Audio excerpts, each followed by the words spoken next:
Hi guys, and welcome back to the channel. Today we're featuring the French brand Dodane. Now, Dodane is probably a brand you haven't really heard of. I hadn't anyway, but they've had a really quite a cool history with watches. They've been going around since 1857. They actually got their first premises, I believe it was 1905. They're also a supplier to NATO and the French Air Force. In the 80s, this brand was producing, I think it was around about 100,000 watches a year, including cockpit instruments for the likes of a Mirage 2000 fighter jet. So they've got, a bit of history there. But again, I haven't really heard of them. This watch has actually come in from one of my subscribers, Robin, who's actually lent me a couple of watches to review, and this is just quite a funky left field kind of watch. Now, sizes wise, we're talking a 42.5 millimeters by 12.7. It has got a long 54 mil lug to lug, but because it's only available on a strap or a Velcro strap, it kind of hides it. If you imagine if all that was solid was filled with the lugs of a bracelet, it would look incredibly long. But because it's like this, it doesn't. It kind of hides it. I should point out this is also available in different configurations, silver bezel or PVD. So it's you can get different types of this. Let's zoom in on that dial, have a look. Now the actual dial on this, very clean, legible, easy to read thanks to that black background with the printed hours and minute markers on there. The hour markers do have lume, as do to the hands. The hands have got this nice syringe style, which makes it incredibly easy to set the watch accurately. But it's one of these watches, I say, it's a little bit left field because I automatically, when I saw this, when I was handed this watch, I thought it was a chronograph because we've got two pushers here. And I thought this must be the chronograph hand and this will be the chronograph, the constant running second hands. But no, of course it isn't. It is a little bit left field for a reason. Down here, we actually have the date indicator. Now, the date indicator on this isn't adjusted via the crown. It is adjusted via this small pusher here. Now, I don't mind these. I find it quite easy to do. And if I just press it, you can see at the moment it's on 11, 12, 13, and so forth. So very easy to press and adjust the actual date. So we're left with this the GMT hand. Now, lots of companies harp on about having a true GMT in, but you can adjust the hour hand without stopping the second hand.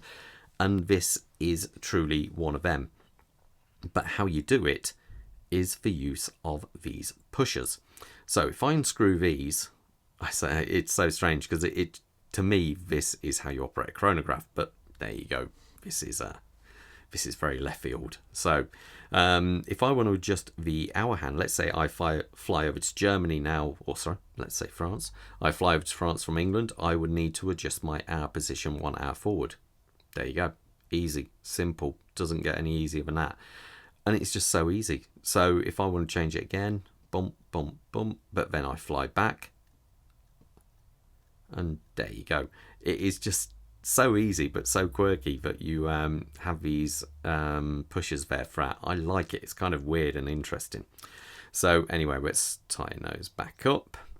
So back to that dial, we do have this raised chapter ring there, which you can use as a 24-hour or a second time zone. Well, not second time zone. You read out as your 24-hour indicator. So as we come out from there, we have a flat sapphire crystal. It does have AR coating. It has got a few marks in it, but if you followed any of my other reviews from Robin's watches, he does wear his watches. He doesn't leave them in the safe. He wears them, swims with them, everything. So, it has picked up a few battle scars along the way. The bezel itself, if we listen to the action, very solid. It is bi-directional. It is actually a GMT indicator, but it has got the ratchet is more kind of a dive bezel ratchet, so it isn't just going around 24 clicks. It goes around what feels like 120, I think it is. Listening to that, we do have a loom pip up there.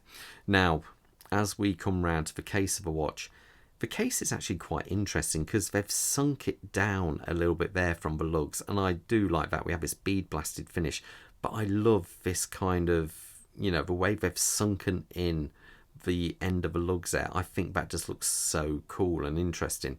Now, we do have 2 sets of screws here. This, to be fair, is just a blank, doesn't do anything, but this one is for the lugs. Now, to change a strap on this, it's a little bit of a pain. As you do need 2 screwdrivers, I find, because sometimes you turn one and it spins the other, so you do need 2. It is a little bit of a faff, and I would say the optimal screwdriver would be, I think it's this one. What is it? 2mm. So ideally for strap changing, it might come in a box. I don't know, because I didn't get a box. Is a 2mm or a 1.6 or 8. So just so you know. Now, as I say, we do have these screw down pushers here to stop you from accidentally changing the hour time, and the crown here is signed, but it is incredibly hard to see as it's picked up a few service marks along the way. It is screwed down, so let's, as you can see there, it's screwed down, so you do have 100 meters of water resistance on there.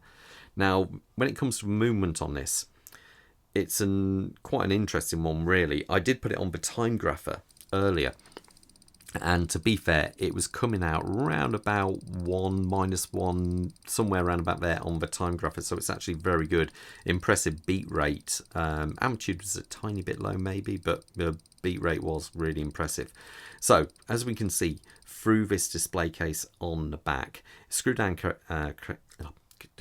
case back with, I believe it's a mineral glass on the back of this watch. Now, the movement is incredibly well decorated. The base movement, because this has a module fitted to it, the base movement on this is, I believe it's an ETA 2892, so that's a 25 joule movement, 42 hours of power reserve, but then it has a module on the back of it. Now, this module comes from, I can never pronounce this right, Dupois, probably pronounced that really wrong, I'm very sorry, 321. Now, these also supply the likes of Omega with some of their chronographs, so it's a very well respected brand, and they've been making modules for different watches for quite a few years. So that is the module which allows you to actually move that hour hand round, which is quite cool. The leather strap on this, it is a well-worn leather strap, but it actually feels really nice and padded. So it is actually a nice one. We have a butterfly style clasp on this. If I just put that back in there so I can actually show you it on my wrist. Let me just do a quick wrist check with zoom out here. I'm wearing a Oris 65 diver. Bob has the black U2 on there. So let's put this on my wrist. My wrist size is 7 1/4 inches. Let's just tighten that a little bit so we can get it a little bit more fit into my size. That might be a little bit better. Let's just see. Yeah, I do love this watch. I think it's just so quirky. It is just one of those. It's they just do things different. That's what I kind of like about it. A little bit loose, but there you go. So that's it on my 7 1/4 inch wrist. The watch size itself, I think, looks good. The lugs are a little bit long, but you don't really notice, as I say, so much because it's on a black leather strap. So it's definitely an interesting watch. I'm not sure if I'd go for one. It is interesting, but I'm not sure. Let me know in the comments, would you go for this kind of watch? Do you like something a little bit left field? On this channel, I do like to show different brands, so this is definitely very different. Okay, guys, all the best, and let me know what you think in the comments below. Stay safe. Bye.